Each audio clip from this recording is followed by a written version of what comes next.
Hi and welcome to our program. Today we are visiting the exhibition Speeches of the World, organized by the Festival of the Century. Let's check it out. And so why did you choose him for a speaker? He was a good speaker. He was a very honest speaker. Again, he spoke from his heart, but he was also a playwright and an author. He could something with the words. The speech here is from Czechoslovakian radio in 1990. He had just moved in the presidential palace, and I think it was his first speech, radio speech to the Czechoslovakian audience. So it was a very important speech for him. He had to convince the people that he was the right first president of this new republic. And he says something about freedom and democracy includes participation and therefore a responsibility for us all. An attempt to appeal to all people, go out and participate in this democracy that you have wanted. And that's important. I think it's a very important thing that we understand. If we want a democracy, we have to participate? Yeah, we have to give something of ourselves to it. And you mentioned that he was not very popular at the beginning? No. It was in the departure, the Slovaks' departure from the Czechs in 1994, I think it was. His popular sunk. Okay, and did he turn that around? How did he turn that around? Was it because he associated with more popular figures? Was it the speeches? He didn't really turn around because he resigned. He said, I resign. But then he had 10 years of immense popularity as the resigned president, because also the Czechs and in fact, communist parties didn't have presidents who resigned. Once you were leader till you died. So it was also a very distinct way to say, I am a Democrat, I voted for departure of the Slovaks, you don't want me, I resign. Like to own what he and did. Then his popularity rose. Right, when he didn't need it anymore. But that's interesting. Yeah, I think he did the right thing in this situation. It seems very rightful. You cannot cling to power all times. Yeah, that's mostly what happens. Yeah.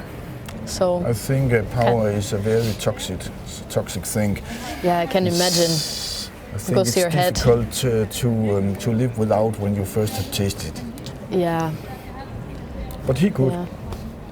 And then he dreamed about making more books, but. Too bad. Yeah. Too bad. Shall we go to the next one? Yeah.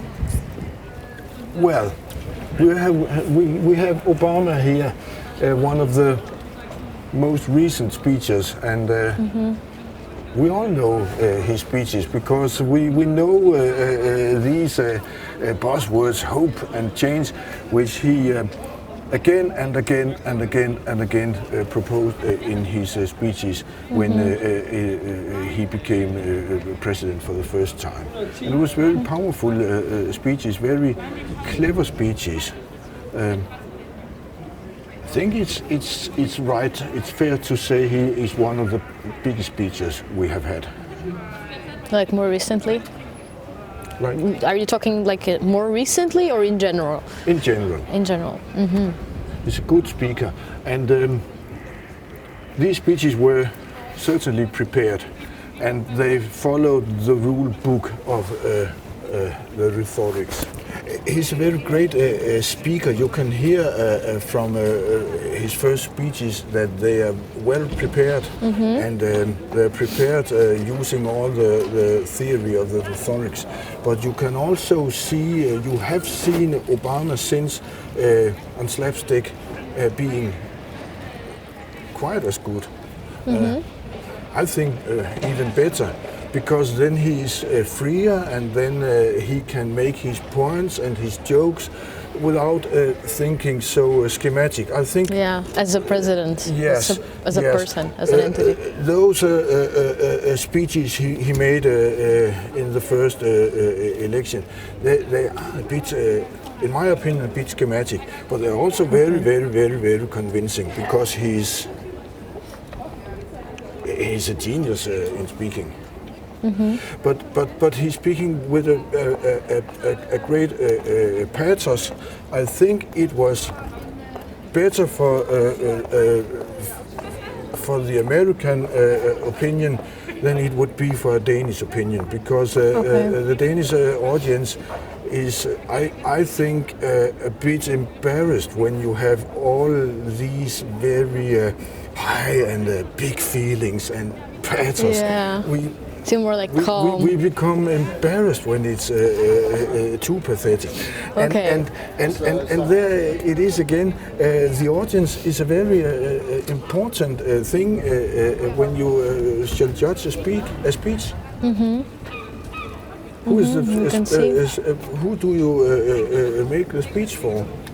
For the audience, obviously. Yeah. But the audiences are different. Yeah. If you were Donald Trump, you are talking to a quite different audience who wants big things and big promises. Yes, but you could also say anti-rhetorics.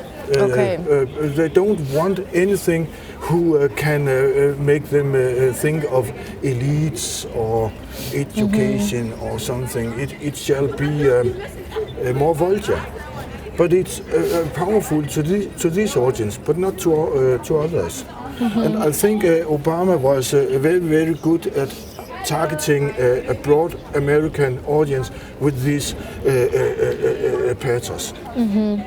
Okay. Yeah, that's so interesting that you actually have to consider kind of the nationalities and all of these things. Yes. Yeah. But I think we have to do it if we will make the right speech. Yeah, of course. Also, I don't know if you've seen House of Cards. It's this American TV show about politics, and they show like behind the scenes, and they show like writing speeches and everything, and they actually have like a list of words that they should use. Like, okay, audience reacts well to this. Like, let's use it. I don't know how many times. Do you think that's how speeches are going to be like forever now? Like not forever, but yes, of course. Yes, so of course. Very methodic, like always analyzing what the audience. Yes, of course. But just ask old Cicero. They have studied old Cicero before they make these modern speeches. Yeah, so that's what considered modern speeches is like to have like this list of words and to consider how like they make kind of not market but audience surveys. Is that a thing? Like how people react? All these things. Yes. It's really a lot of effort into making a really good modern speech. Also consider how often shall I repeat the same sentences? Yes, exactly. The buzzwords. It's such a big and complex process. Yeah. And when you see the result, it seems like they just made it like this. Wow, it's amazing. And that's often it works the best if the audience don't think it's something I have learned. Yeah, but exactly. It should come from my heart. If you have this feeling, he's speaking from his heart, then it's the best. Yeah, exactly. That also explains why even if it's not such a nice speech, if the speaker is good, he will turn it around. Wow.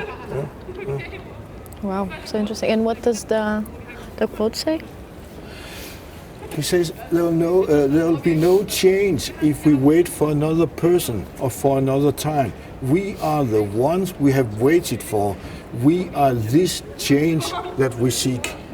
And he repeats this message in the speech. He is talking about we have to do something ourselves if we want this change that we are hoping for. Change in the direction of more equality and yes, I think more equality was the main thing here. But in a way it's universal. If you want to obtain something, you have to do something yourself. Actually, he says the same as Havel. You have to do something yourself if you want to participate in the democracy. Which makes sense. But isn't it Donald Trump? It also talks a little bit about that. Like for people, isn't that how he kind of started the riots at the Capitol? So it's also interesting how to see the same message kind of shaped. I don't see Donald Trump as talking about including people in this way. Okay. He's More talking like about, taking action. I know what you should do and do it now. But that's not what Obama says, and that's not what Václav Havel says. They say you should participate if you take this system seriously. But they don't say how to participate. They just say to engage. Donald Trump is talking like a general who orders his soldiers in a certain direction. I think it's a very important difference. Okay, interesting. Well, so we go to the next one? Yes, it's almost finished. Okay, of course. It's a Thunberg. This is the most recent one that you have here, right? Yes. The very young Swedish speaker, environmental soldier, you could call her. And of course, we all know today who is Greta Thunberg. Yeah, of course. Yeah, we already talked a little bit about her before. Yeah, Fridays for Future. It was the student strike. She began her, let's call it career, by making a solo school strike in Stockholm, where she lived with her parents. When she was 15, and she said years before in front of the Stockholm Parliament and had her solo school strike. She wouldn't go to school for a certain, I think it was a month or 2 months in the beginning, because she couldn't.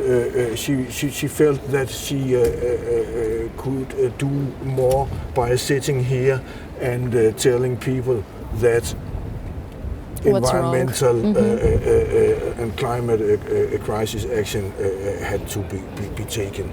And then she rose to fame quite rapidly, and she showed herself to be very, very knowing about these things, and she showed herself to be a very good speaker. And this quote is from which speech?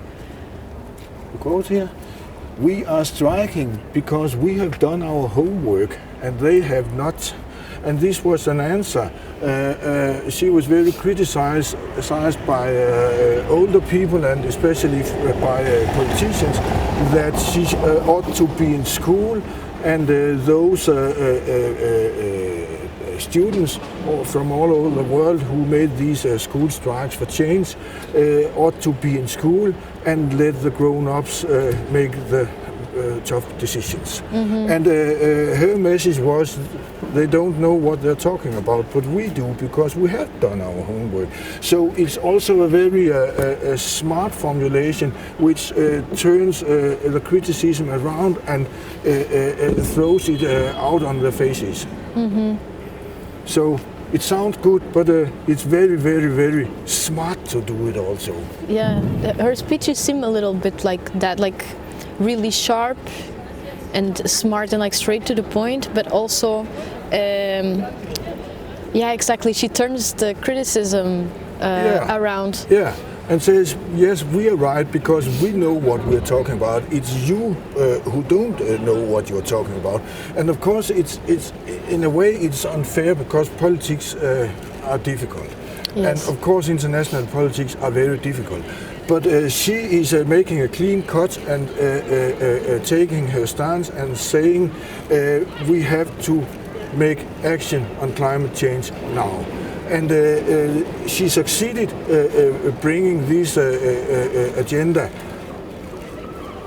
making this agenda the central agenda. I think it's, yes, to a high degree, it's her, we can thank her for that. Yeah. Another question, do you feel like speeches kind of have a signature? Like, for instance, her speeches are like this and this and that. Another, do you feel like there's a signature because there? They're very personal. The good speech is very, very personal. Okay. It has to show the personality, your personality, because it must sound genuine if you shall be convinced. And we all know when Greta Thunberg speaks, because she has this certain angry and also excited way of speaking, and in a way also her appearance is important, and they all have an important appearance, which we cannot separate from the rest. No, we cannot. Everything plays a part. Also, the speaker's appearance and the speaker's body language is an important thing, but of course also the body language and all of these things, you separate them when you take the quotes and throw them out of the internet. Of course you do. Yeah. Okay. Nice. But when you see this, and I tell you, it's Greta Thunberg, I think you see Greta Thunberg saying it. Yes, in her yellow coat. Yeah, she seems always angry. Like yes, also, yes, it's a part of her appearance. She is angry. Yeah, she definitely Speeches is. are angry. Yes. Angry. This is part of Greta Thunberg and her message. We have the right to be angry because you have taken our future. And you, that's of course the older generations and the politicians. Yeah. And of course I think of course it's unfair, but I think it's necessary to have Greta Thunberg, Collie Suzuki, and because she really, and she really, like, if a 15-year-old can point fingers and can say, like, I know this, how don't you know this? Like, well, the older people, politicians, don't really have an excuse for what's happening. And you have to have somebody who makes these clean-cut statements. I think because it clears our minds. That then when we hear them these messages in that clear-cut way, and I think she's brilliant to do it. Good. I think she's a kind of genius in this to do this. It's an art, and she masters and the so art. Young. Yes. Damn. And so, what's the last one about? The last one here is. In a certain way, it's the first. It's Marcus Tullius Cicero, one of the ancient Romans who were studying and practicing rhetorics. He was a lawyer, and he was a politician, and he was one of the most powerful politicians in the ancient Rome, in the old republic. The last times of the Republic. He was contemporary with Caesar, and he was murdered some years after Caesar because of all the implications of the murder of Caesar. Okay. So he was a very he was one of the most powerful politicians in the old Rome. But when I choose to have him here, it's because he was a great speaker himself. We have some 49, I think it is, manuscripts with his speeches, and we can see how fantastic they are. And he was studying rhetorics as an art and as a science. He was gathering old Greece manuscripts to see how the great orators from Greece had practiced their art, and then he made his own rather big books on the art of rhetorics. And of these grounds, he is still today considered as being one of the most, or perhaps the most influential speaker for all times. Oh, okay. And I see it's, yeah, that's a long time ago, for sure. Yes, it's over 2,200, over 2,000 years. 2,000 years. Yeah. So interesting to see how it grows. But he's very interesting because he was a scumbag. He was not interested in defending people because they were innocent. He was interested in defending them because it was for him it was thrilling to see if he could convince his audience that they were innocent. Also in situations when he knew they were guilty. So more like lawyer, kind of? Like he was trying to defend people who were guilty? Yeah. Okay. And he knew it. But for him, it was thrilling to see if he could make so good a speech that they were freed. So this was kind of a challenge, like experiment. Yeah, that's not very nice. And then he was also interesting because he collected all those old Greek manuscripts, and some of them we only know the existence of because of Cicero. Okay. And in a private memo, he writes that he think they Romans overestimate Greece orators. That they were not that good. I'm better, he writes. Okay. But he have found a manuscript from a guy that no one knows about. A guy called Aristotle. He's good. Well, he's really splendid, and that's interesting because Aristotle, amongst other things, we know that he made a thesis about speaking. And that's Cicero who found that, and therefore today we know that Aristotle had made this. And it's because of this guy? Yeah. Ah, that's really interesting. Yeah. But then he's splendid, and he is funny. He's bright, and he is sharp, and he is. It's really. In spite of being 2,000 years old, you laugh when you read it because he's just funny. It's just a good speaker. And how can it still be kind of relatable? Like, not relatable, but how can it still make sense? Like 2,000 years afterwards? Because his theory is so strong. Okay. He theorizes about the use of humor, the use of pathos, the use of all these different kinds of things you can use in a good speech. And then he, for example, when it comes to humor, warns, because there are different kinds of humor. There's humor which comes to living in the situation. Oh, we just remember something funny here.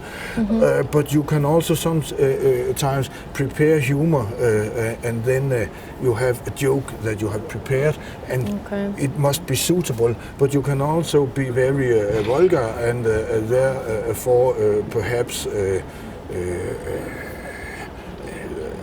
your speech will be counterproductive because people don't laugh because it's just vulgar. But as he says, it depends on the situation. Yeah, and the audience and everything. If you talk to a vulgar public, then be vulgar. So he's very peculiar. Yeah, let's say that. And also, he was Also, he was murdered. Yeah. But he deserved it. Yeah, it doesn't seem like such a nice guy. And out of curiosity, how well did this experiment with the defending guilty people go? Extremely successful.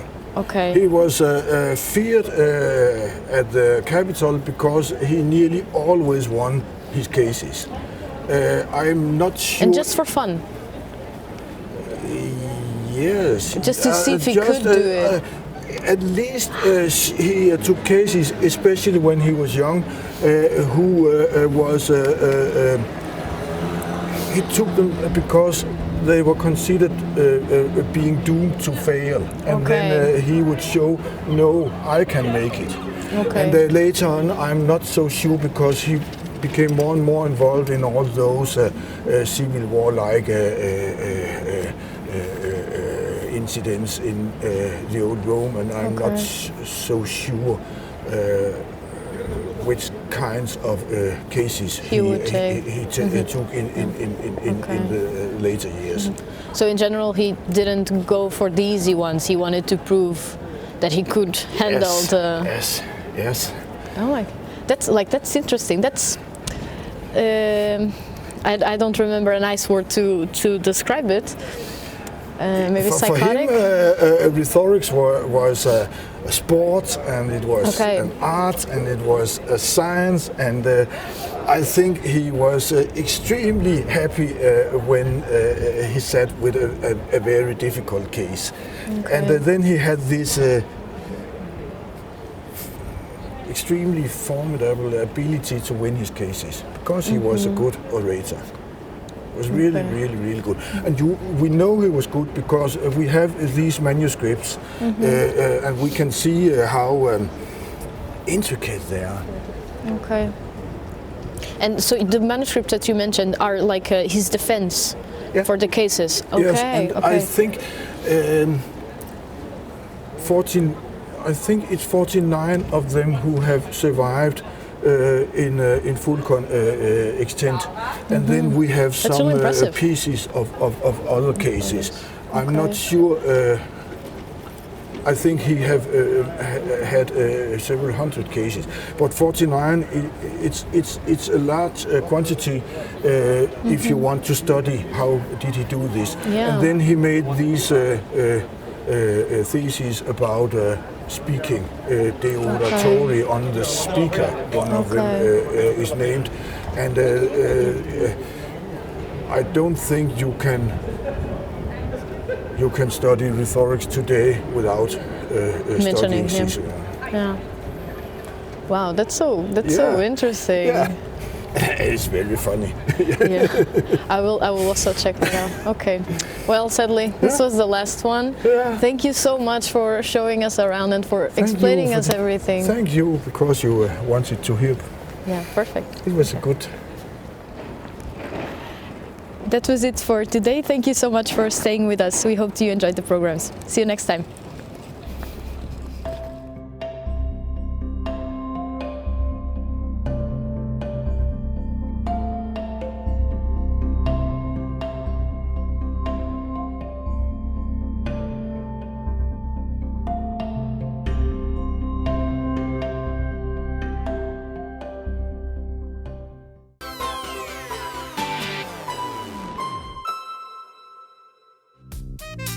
Ungdomsradio.